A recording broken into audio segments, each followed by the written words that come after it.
नमस्कार दोस्तों, स्वागत है सभी का अपने यूट्यूब चैनल आई के हिंदी टारगेट में। जी हाँ, प्रत्येक दिन की तरह हम 15 प्रश्नों की श्रृंखला लेकर फिर मौजूद हुए हैं, जिसमें खंड 33 आपके सामने है, जिसमें सवाल हमारा जवाब भी हमारा रहता है। अगर आप हिंदी से TGT, PGT, LT, GIC lecturer इत्यादि जूनियर एग्ड हाई स्कूल की तैयारी करना चाहते हैं तो 15 प्रश्नों की श्रृंखला आपको प्रत्येक दिन मिलता रहेगा। तो चलिए बिना किसी देरी के हम प्रश्नों की तरफ चलते हैं। तो अगर आप चैनल पर नए हैं, चैनल को सब्सक्राइब कर लीजिए, अवश्य लाइक कर दीजिए, बेल आइकन को भी प्रेस कर दीजिए और दोस्तों में शेयर भी करते रहिए, ताकि आपका भला होगा तो सबका भला होगा। तो चलिए पहले प्रश्न पर चलते हैं। कौन सा उपन्यास देवकीनंदन खत्री का नहीं है? कौन सा उपन्यास देवकीनंदन खत्री का नहीं है? तो सही जवाब आपका है सरकटी लाश। कौन सा उपन्यास सरकटी लाश देवकीनंदन खत्री का नहीं है? ये है गोपाल राम गहमरी का उपन्यास है सरकटी लाश। गोपाल राम गहमरी जासूसी उपन्यास के लिए जाने जाते हैं, इनको हिंदी का कानन डायन भी कहा जाता है। बाकी सब रचनाएं भूतनाथ, चंद्रकांता संतति और चंद्रकांता। भूतनाथ में भूतनाथ अधूरा था, जिसको इनके पुत्र दुर्गा प्रसाद खत्री ने पूरा किया था, और चंद्रकांता संतति में 24 भाग हैं। आपको बता दिया गया है। देवकीनंदन खत्री किस लिए जाने जाते हैं? तिलस्मी अय्यारी के लिए जानते हैं। तिलस्मी अय्यारी क्या होता है? ये जादू टोना से संबंधित है। दूसरा प्रश्न, हिंदी उपन्यास के विकास का वर्गीकरण किसके केंद्र में रखकर किया गया है, यानी किसे केंद्र में रखकर किया गया है? तो सही जवाब है आपका मुंशी प्रेमचंद। मुंशी प्रेमचंद को हिंदी उपन्यास, हिंदी कहानी को केंद्र में रखकर, प्रेमचंद को केंद्र में रखकर बांटा गया है। पूर्व प्रेमचंद, प्रेमचंदोत्तर और इसके बाद प्रेमचंद युग, उसी तरह से है। कहानी और उपन्यास दोनों को बांटा गया। सही जवाब प्रेमचंद। तीसरा है, चाह नहीं मैं सुरबाला के गहनों में गूथा जाऊं, यह पंक्ति किसकी है? तो सही जवाब आपका है, यहाँ देखिए, सही जवाब है आपका माखन लाल चतुर्वेदी। तो माखन हट गया था, हम कल ही बताए थे, तो आप इसको समझ सकते हैं। माखन लाल चतुर्वेदी सही जवाब है। तो चाह नहीं मैं सुरबाला के गहनों में गूथा जाऊं पंक्तियां हैं। चौथा, भूषण के काव्य में प्रधानता है। तो भूषण के काव्य में प्रधानता है, किसकी प्रधानता है? वीर रस की प्रधानता है। किसकी प्रधानता है? वीर रस की प्रधानता है भूषण के। भूषण वीर रस के लिए जाने जाते हैं। अगर पूछा जाए आपसे कि रीत काल के किस कवि को वीर ओ वीर रस का कवि कौन सा? भूषण। शिवा बामणी, छत्रसाल दशक है और शिवराज भूषण, इनकी रचनाएं हैं। अगला, इन सूफी काव्य को रचना काल के अनुसार देखो आरोही लिखा है, आप उसको सही देखेंगे। आरोही क्रम में व्यवस्थित करिए, यानी पहले कौन है, फिर बाद में कौन है, फिर बाद में कौन है। तो आपका सही जवाब है पहला वाला। क्या है? पहला जवाब सही है, क्योंकि पहले चंदायन है 1369 79 है। फिर इसके बाद मृगावती 15-1, कहीं 3, पद्मावत 1540, मधुमाती 45। ये आपका सही अनुक्रम है। चंदायन मुल्ला दाऊद, मृगावती कुतुबन, पद्मावत जायसी, मधुमालती आपके हैं मंझन। ये आपके सब सूफी काव्य की रचनाएं हैं। छठे प्रश्न पर चलते हैं। गंगा यमुना का प्रयोग कबीर किस प्रतीकों के लिए करते हैं? तो गंगा यमुना का प्रतीक कबीर किन प्रतीकों के लिए करते हैं? तो सही जवाब है इड़ा पिंगड़ा नाली के लिए। इड़ा पिंगड़ा के लिए, इड़ा और पिंगला के लिए गंगा यमुना का प्रयोग किया है कबीरदास ने अपनी रचनाओं में। सही जवाब है इड़ा और पिंगला। छठा है, विशाल भारत के संपादक कौन है? तो सही जवाब है विशाल भारत के बनारसी दास चतुर्वेदी। कौन संपादक हैं? बनारसी दास चतुर्वेदी विशाल भारत के संपादक हैं। ठीक है, आगे चलते हैं 8वें या 9वें प्रश्न पर। तो प्रश्नों को हम बहुत जल्दी जल्दी करवा रहे हैं, ताकि आपको पिछली वीडियो में देख चुके हैं, इसलिए जल्दी कर रहे हैं। इनमें से कौन सा कवि, यहाँ देखो कवि लिखा है, तो इसको हम काट के क्या बनाए थे? कौन सा कवि ब्रज भाषा का है? तो कौन सा कवि ब्रज भाषा का है? सही जवाब आपका होगा उपर्युक्त सभी। उपर्युक्त सभी तो जगन्नाथ दास रत्नाकर, भारतेंदु, हरिश्चंद्र और बिहारी लाल, तीनों क्या हैं? ब्रजभाषा के कवि हैं। 9वां यानी 10वां प्रश्न है आपका, शायद एक प्रश्न बीच में छूट गया है, इसको देख लेते हैं। 7 के बाद 8 नहीं आया था, तो 8वां प्रश्न आपका छूट गया था। तो ये है, कृष्णार्जुन युद्ध किसका नाटक है? कृष्णार्जुन युद्ध किसका नाटक है? माखनलाल चतुर्वेदी का ये नाटक है कृष्णार्जुन युद्ध। कृष्ण और अर्जुन, किसका नाटक? माखनलाल चतुर्वेदी का है। आगे चलते हैं। तो ये आपका हो गया है 9वां।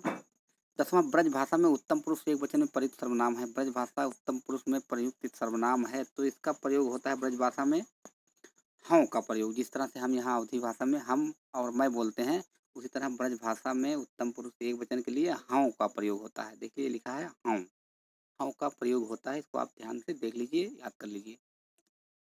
आगे चलते हैं। जिस समास में उपमेय उपमान विशेषण विशेषण होता है, विशेष विशेषण होता है, उसे कहते हैं विशेष। यहाँ विशेष से शुद्ध है, उसे कहते हैं, तो कहते हैं बहुब्रीहि अव्ययी कर्मधारय तत्पुरुष समास। तो सही जवाब आपका है कर्मधारय समास। कौन सा समास? कर्मधारय समास आपका सही जवाब होगा, कर्मधारय।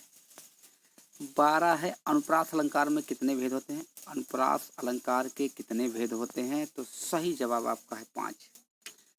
अनुप्रास अलंकार के कितने भेद? 5 भेद होते हैं, जिसमें आप देख सकते हैं 6 का अनुप्रास, लाटा अनुप्रास,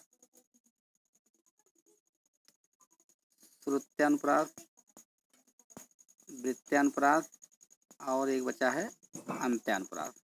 ये पांचों आपके अनुप्रास हैं। ठीक है, भेद होते हैं। एक भेद आपका नया आया है लेकिन अभी जुड़ा नहीं है, जिसका नाम है अंतरम्भलम अलंकार। तो 5 ही आप जानते रहिए।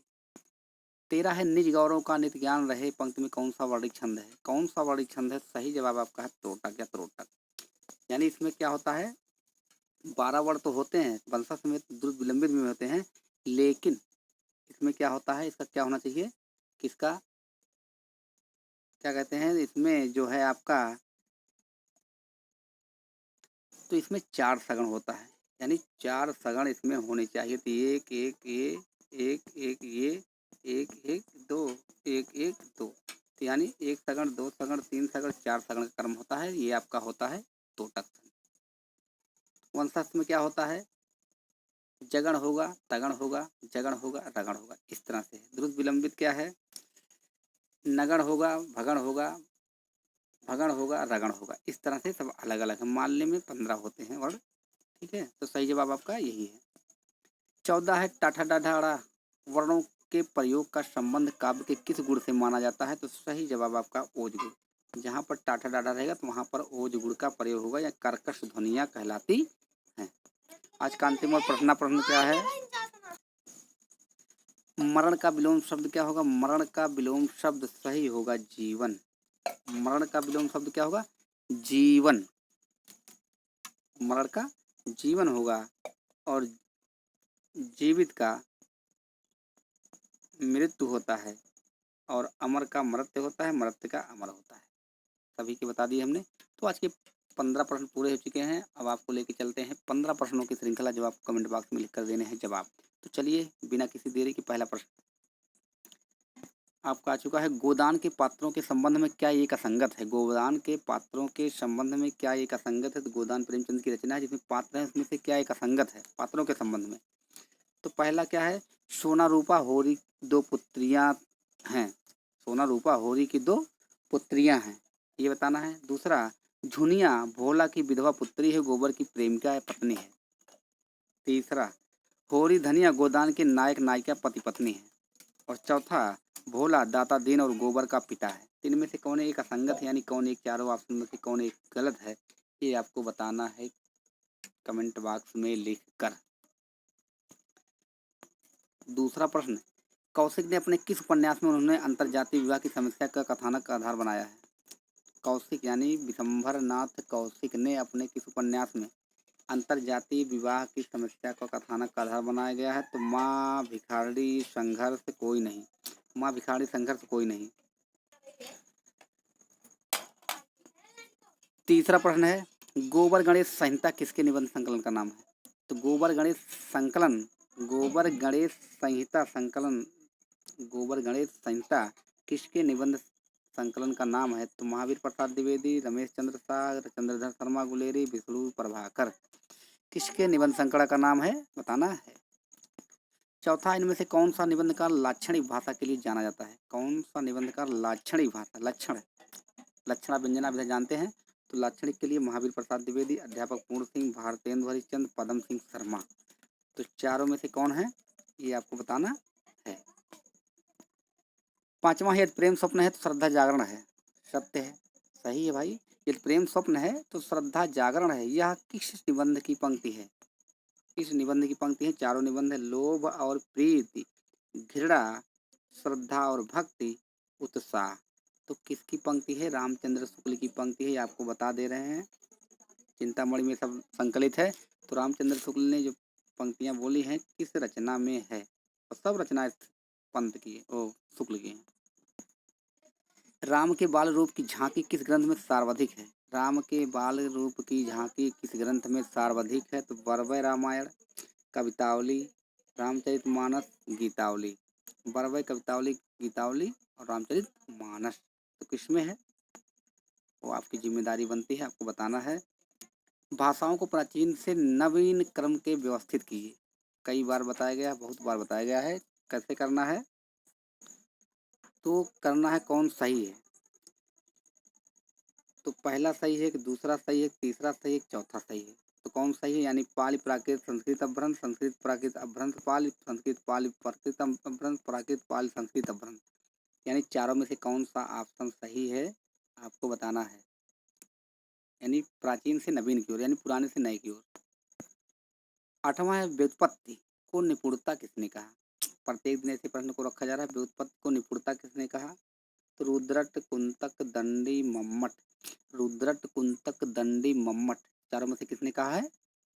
प्रश्नों को जवाब दीजिए अच्छे से। रुद्रट वक्रोक्ति को शब्द अलंकार मानते हैं, सही है। इसे अर्थक अलंकार किसने माना? एक तो हम बता दिए कि रुद्रट वक्रोक्ति को शब्द अलंकार मानते हैं। इसे अर्थालंकार किसने माना? दंडी, मम्मट, वामन, आनंदवर्धन। दंडी, मम्मट, वामन, आनंदवर्धन किसने माना है? 10वां प्रश्न, कौन सा युग्म असंगत है? कौन सा युग्म असंगत यानी संगत नहीं है भाई? असंगत है तो बसेरे से दूर, हरिवंश राय बच्चन। कामायनी, जयशंकर प्रसाद। साहित्य लहरी, पद्माकर। लोकायतन, पंत। तो कौन सा एक इसमें से असंगत है वो आपको बताने होंगे कमेंट बॉक्स में लिख कर। 11 प्रश्न, व्याकरण क्या है? व्याकरण, व्याकरण है और क्या है?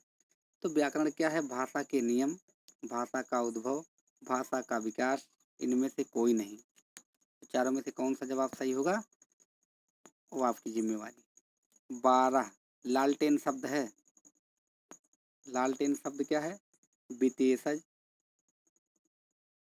देशज, तद्भव, तत्सम। देशज, विदेशज, तद्भव, तत्सम, लालटेन कैसा शब्द है? 13, उसने परिश्रम तो बहुत किया किंतु सफलता नहीं मिली। उसने परिश्रम तो सब बहुत किया लेकिन तो सफलता नहीं मिली में कौन सा वाक्य है? यहाँ लिखा नहीं है। वाक्य होगा तो साधारण वाक्य, सरल वाक्य, मिश्र वाक्य, संयुक्त वाक्य। कौन सा वाक्य है? चारों में से एक वाक्य इसी में से सही है। 14 नंबर, अभिज्ञ का विलोम शब्द होगा। अभिज्ञ का विलोम शब्द तो सब कुछ जानने वाला, कम जानने वाला, जानने वाला, ना जानने वाला। तो इनमें से कौन सा एक ऑप्शन होगा आपको बताना होगा। आज का अंतिम और 15वां प्रश्न, प्राची का पर्यायवाची शब्द है। प्राची, उदीची, प्रतीची, ये सब अवाची, ये सब सुने हैं आप।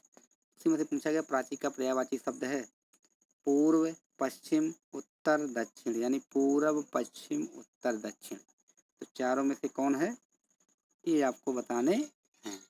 ये आपके 15 प्रश्न पूरे हो चुके हैं। आप 15 प्रश्नों को फिर से देख लीजिए ध्यान से। हम 15 प्रश्नों को आपको बता दिए हैं। तो अब फिर हम लेकर मिलते हैं अगला नेक्स्ट वीडियो जो होगा 34-35 भाग। तो हम आपको कमेंट बॉक्स में वो आपको फिर कल लेकर हाजिर होंगे। तब तक के लिए आप लोग वीडियो को देखिए। धन्यवाद।